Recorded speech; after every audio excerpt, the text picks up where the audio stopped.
Kelly and Jaylin are actual clients of ours who completed recently on a property late last year.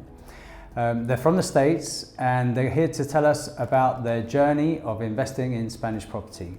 Hello, Jaylin, and hello, Kelly. Oh, good morning, Mark. How are you? Fantastic. Thank you very much for being here.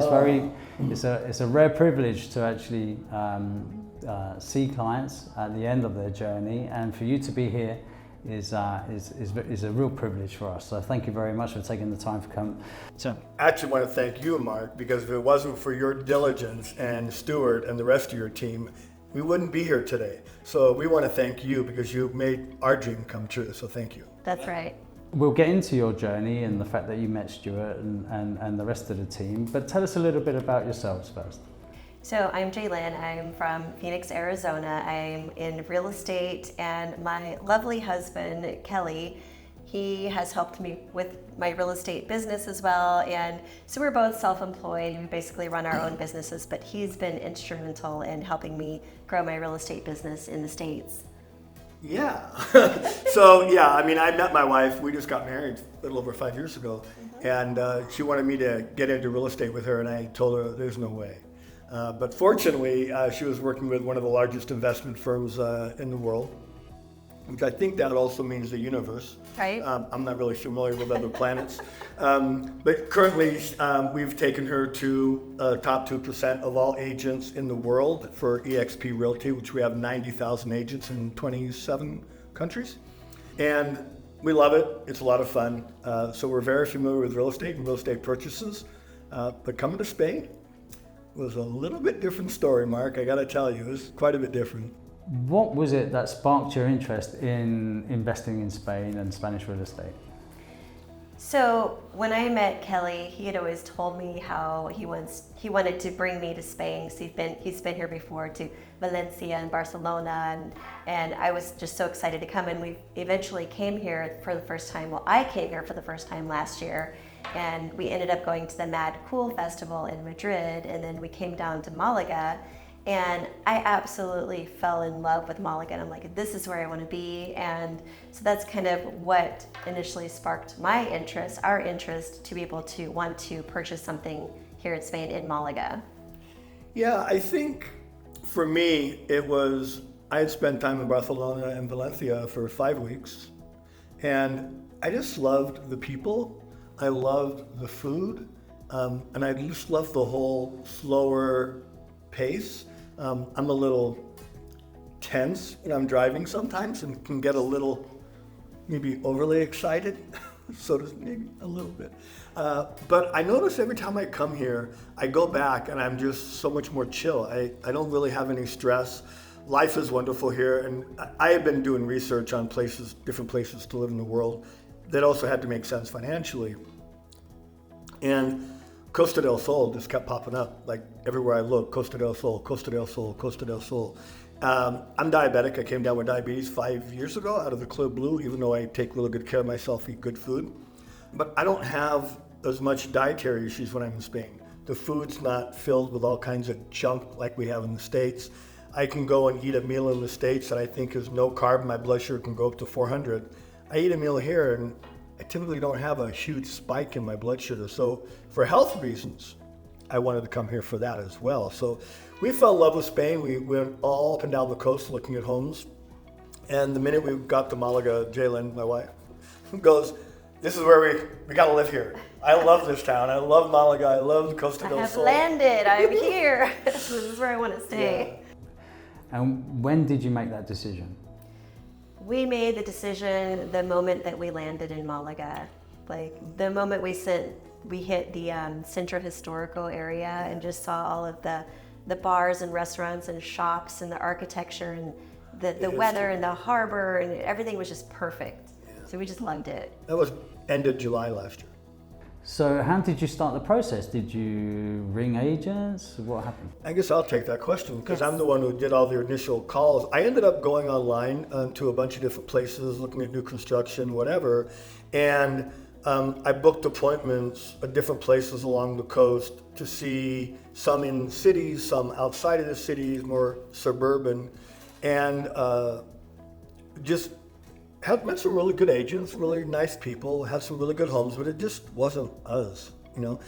When we got to Malaga, I'd met an agent online who actually followed up, which was a little challenging because, Peter. yeah, and most agents I would call, I'd be lucky if I got a call back in 2 weeks. It's a lot like the American agents, you know, they're lazy and don't want to do any work.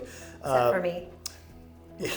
Peter followed up. He had some really good ideas, some really good suggestions, and he showed us a couple places. And we actually put an offer in on a home just halfway between Marbella and Malaga at a place called El Faro.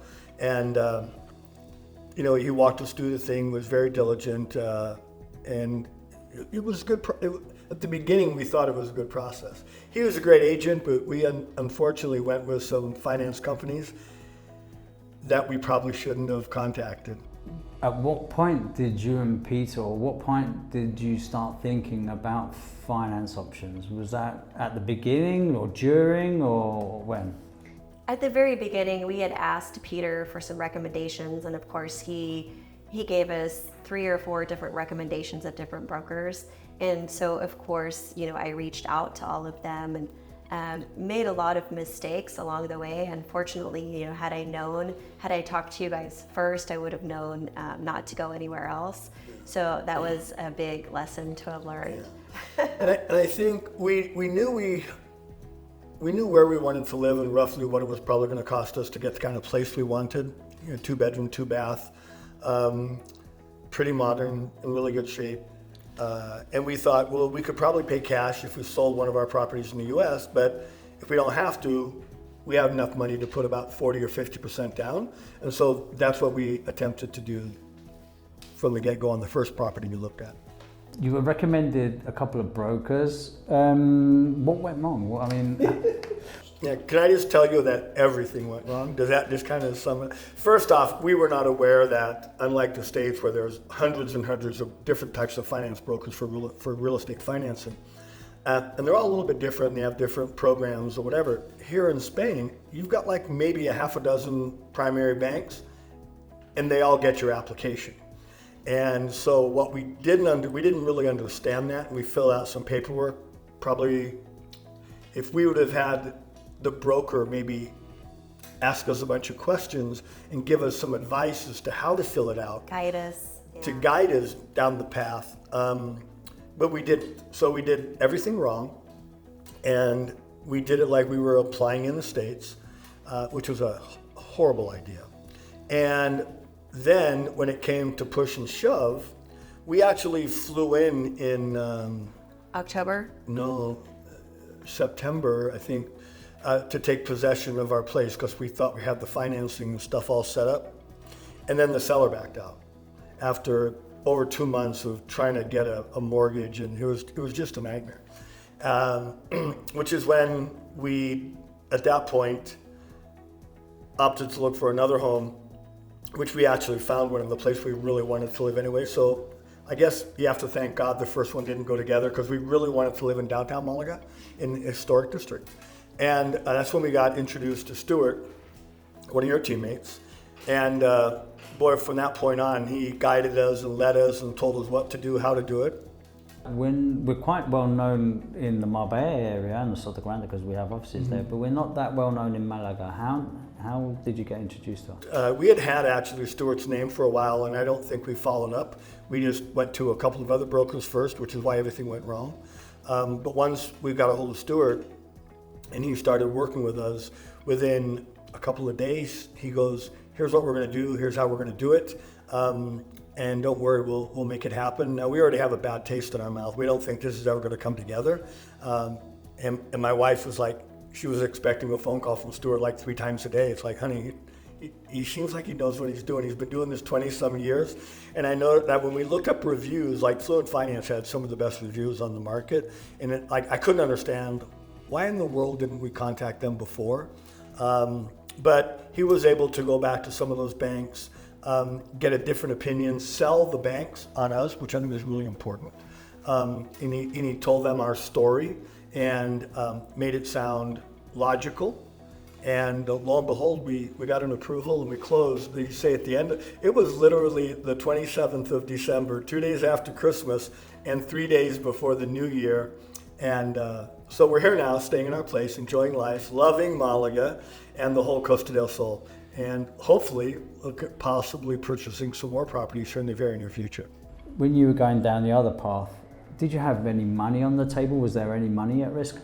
So the very first time, not really.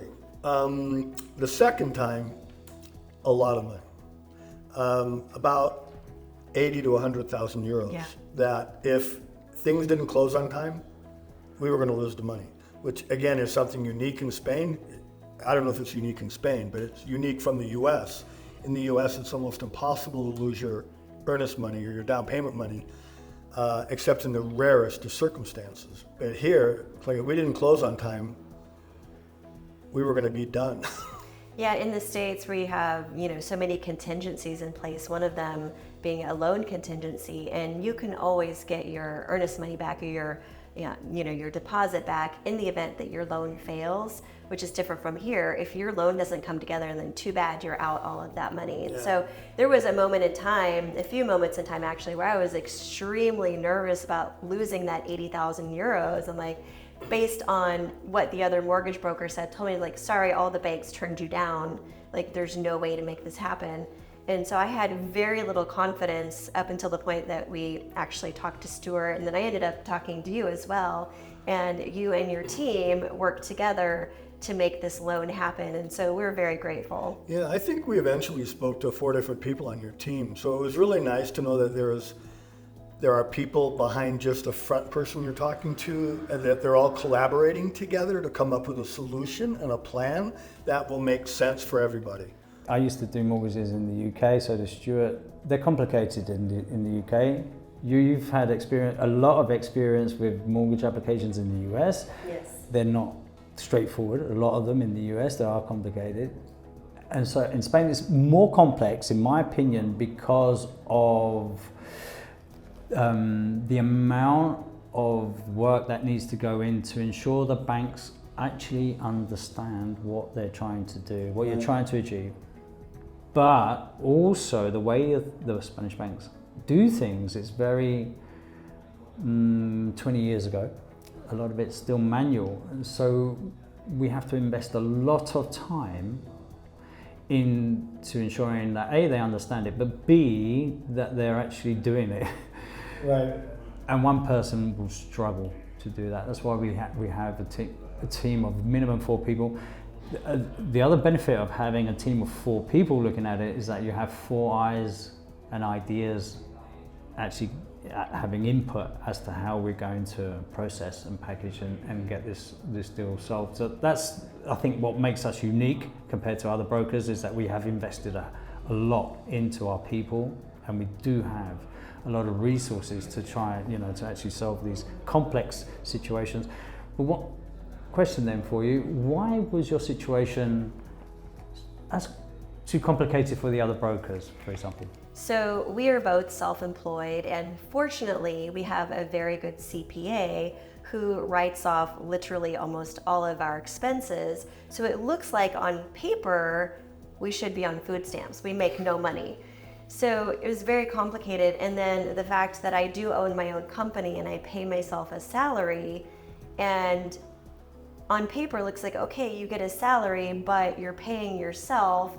And so just trying to navigate through all of the, the write-offs and the expenses, and like, how much money did I really make, right? Yeah. Is the bottom line. Well, and the other thing too is we had properties in the States.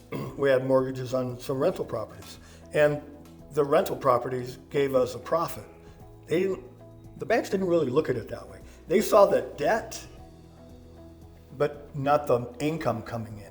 And then in the States, you can write off a portion of that property value every year, so you get to lower your tax. So again, we're taking all these losses, paper losses. So it looks like we're broke and poor. We should be living in a tent on the side of the road with the rest of the homeless people, but somehow we're in a high-rise, beautiful condo. We have nice cars. We make really good money. We spend too much money eating out every night and drinking wine. Oh, never. never. Thank goodness here in Spain it's a lot cheaper to eat good food and drink good wine. Amen to that. But the banks in Spain don't really understand that. At least in the States, it's a simpler process, but it's still always a nightmare. When we started getting mortgages on our properties, I used to have hair. It was so stressful, it all fell out. Right? I know where you're coming from. So it was amazing. So I went into this whole project with a really bad frame of reference, right? Because I'm so used to dealing with brokers in the U.S. and the people we had dealt with before. I was like, this is never going to happen. Like, every other day we're going to get a new list of new stuff we have to provide, and it couldn't have been 100%, 180 degrees from that. Stuart handled everything. He said he would get back to us. He would get this, give the bank a few days. It's a little slower here. I just got to tell you, we've met a lot of your staff, right? And we talked to, I know one of your staff is a lawyer, which, gave us a lot of confidence. And you have people which I really appreciate. Everybody has different skill sets on your team, and you guys are all able to bring that together. It's kind of like having, 5 of the best, whatever sport you want to be in, football players, or in the U.S., maybe a basketball player, on the same team. And you guys are like the gold team, right? You're out there looking for Olympic gold, and we appreciate that. Stuart is one of the most experienced brokers in the UK and Spain, and he's very diligent. The whole team, Monica, Eva, we all got together and we really studied on how to present this, but we also understood that we needed to know your story. Right. And so I hope you understood that, is that we would spend long time on the phone with you guys trying to understand who you are, and because we do have to sell you. There's 2 things. We have to understand our customers well, but then we also need to understand the documents, because there's a lot of detail in those documents. Mm-hmm. And there's a lot of good stuff. I remember going through your documents and thinking, there's nothing wrong with this. It's not being presented in the right way. Correct. And one thing from talking to your staff, when we talk to them, it seems like everybody's been in the business. I think you're probably the one with the least amount of experience, 20 years. I know Stuart's like 26, 27, the rest of your staff. Cumulative, you guys are between 80 and 90 years of experience. It was really nice to know that there were pros that were vets. They've been around. When you guys do this stuff every day, all day long, I definitely got the feeling that you guys could do this in your sleep.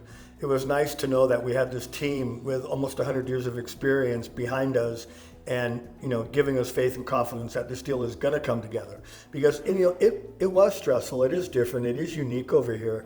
But going through the experience now, I think will help us, not only ourselves in the future, purchasing other properties, but when we start maybe building a real estate team over here, or start dealing with American investors or Canadian investors who want to come over here, we know how to, number one, we know who to send them to first off for financing. Sure. And then we also know what are the pros, what are the cons, what do they need to not do, what do they need to do, and to set the expectations for them to have a smooth journey and a smooth and satisfying conclusion. Yeah, and one thing I just wanted to say also real quick is there were moments in time where I definitely wanted to give up. I just didn't see this loan ever coming together. And Stuart, he had such confidence in his ability and your ability to make this deal happen, and he had faith. And he's like, don't worry, we'll figure it out, we'll work it out, we'll find the bank to work with you, and you guys did, and I really appreciate the fact that you didn't give up on me. Versus the other brokers were threw their hands up, I can't do anything for you, sorry. Our mission is to be successful for ourselves, obviously, yeah, but ultimately for our clients. That's everyone talks about their why, and our why is to help you invest in this country and do it in a positive way, stress-free way, but also do it financially in a good way, because there are mortgages that are expensive. Now that leads me nicely to what kind of deal did you actually get? What kind of interest rate and stuff? Oh my gosh, it was amazing. So I was expecting to get somewhere in maybe like low 5s, mid 4s if I were lucky. She is lying. We She thought we were going to get like 7, 8, or 9. Like in the States, we actually had to get a 10% loan because we're self-employed. Oh, that's right. So we actually ended up getting an interest rate of 2.99%. Get out of here. I know, right? It was unbelievable. That's unheard of in the States right now, like where interest rates are in the low 7s, I think right now, high Or 6s. if you've got really good credit and you have everything and all your ducks are in a row, you might get 7%, maybe 6.95. That's what's stopping the real estate market in the States from booming right now is interest rates are just still, even though they're historically normal, we've been in such a low real estate or low interest rate environment for going on 15 years now that people are shocked when they went back up to normal. Hopefully the Fed will drop the rate and things will pick up in the future. But when we came here and got 2.something%, I was like, let me read. There's got to be some fine print in here. What? Yeah, what I found interesting here is like your interest rate doesn't seem to be based on credit. Like over here, there's no FICO score. They don't run your credit. They don't give you a scoring system, right? So it's like, I don't know how exactly they came up with the 2.99. Maybe everybody gets that. I don't know how that works, but I thought that was very interesting that I was able to get such a low interest rate. I think we owe Stewart on that one. I think Stewart sold us to the bank and they said, okay, yeah, these guys are good, and they gave us a good rate. So we were very, very appreciative of that. Because I really was expecting, honestly, higher than 6%. We do a lot of work for the banks. You know, we do marketing, we do filters, we only bring them. But they have to come to the table and be competitive, and we drive that competition. So we kind of play one off against the other. Sure. Right? And so they've got to be good. Otherwise they're not going to win the business. And you will only get that if you use a good quality broker rather than going to the bank yourself. Yeah, I worked in different realms of the finance world, but before that I was in a couple other businesses. And I know that when you're a finance person and you're selling customers to banks, right, they're going to look at how many deals do you give us a month or a year? What's our margin on that? What's the default rate on that, right? And if you've got a really, really good track record, they're going to take somebody who's on the edge and accept that deal because you don't normally give them crap investments, right? And that's really what this is. Like when they're buying our mortgage or giving us a mortgage, it's kind of an investment for them. They're going to get a return. We understand that. And it's nice to know that somebody's in the middle who knows how to work both sides. I think that's really important because in any sort of negotiation, everybody has to win. There can't be a loser here. And you guys did such a phenomenal job of making everybody in this little world we were in for a short period of time, everybody came out feeling like they won. We did. Definitely. Yeah. And the bank did. Yeah. That's really important, and we did, and the lawyer did, and the vendor did, and the real estate agent did, and everyone won, which is like you say. The banks can be, will accept something because it has our seal of approval. Right. It's like a rubber stamp, a quality stamp. That in the EU we have the CE stamp. It's EU approved. Well, it's Fluent Finance, the FFA stamp of approval. And that means a lot because the banks, we do have that track record. None of our clients default, none of our clients toxic. Our banks never have any problems with our clients. And that means a lot to them. So if we are endorsing you, then that's already a tick. If you know what I mean. Absolutely. Stewart was able to handle the things that we were expecting to come up, because they always come up. But he knew how to present the proposal. It didn't come up. It's like, wow. But again, I've been in sales a long time. I'm a sales trainer, been hired to speak on many stages. And people, when we do forums, people say, hey, how do you overcome this objection? How do you overcome that objection? And I say, I don't get that. I don't get the objection because I realize in any sales process, there are 3 to 5 things that come up. So if you handle them at the beginning, right, they don't come up as objections later on. And so Stuart did a phenomenal job of digging deep and asking us the right questions and coming up with a plan that we were all on the same page, so that when he presented the stuff to the bank, like almost nothing came up. Other than the only thing, if you want to say, is that came up is we were just expecting things to go faster, and it's a little slower here in Spain, which is why we live here. Like, we love the pace here. But that's one of the things, you expect things to go a little quicker. They don't, but it was still handled in such a timely manner, and there were virtually no hiccups. It's all about preparation. It does take a while. Yeah, you will be impatient because we're dealing with Northern Europeans mostly. Now Northern Americans, a lot are coming like you guys, and you expect things like be 100. Hold on, it doesn't happen like that, Spain. So the most important thing that we try to communicate to people is, if you are going to do this, start preparing early. The earlier you prepare, the less stressful it will be. The experience has been interesting, yes. Is that safe to say? But has it been worthwhile? Oh, hallelujah, 100% yes. Like, the moment we walked into our new place in Malaga, which is right around the corner from Plaza del Merced, right by El Pimpi, where Antonio Banderas, he owns that restaurant. It's a great location, like close to everything. We walked in there and just truly felt at home. It was amazing. Yeah, I'm just gonna say 2 words: hell yes. And we might as well end it on that. All right. Well, Mark, again, thank you very much. God, we really appreciate you guys, and we wish you nothing but the best.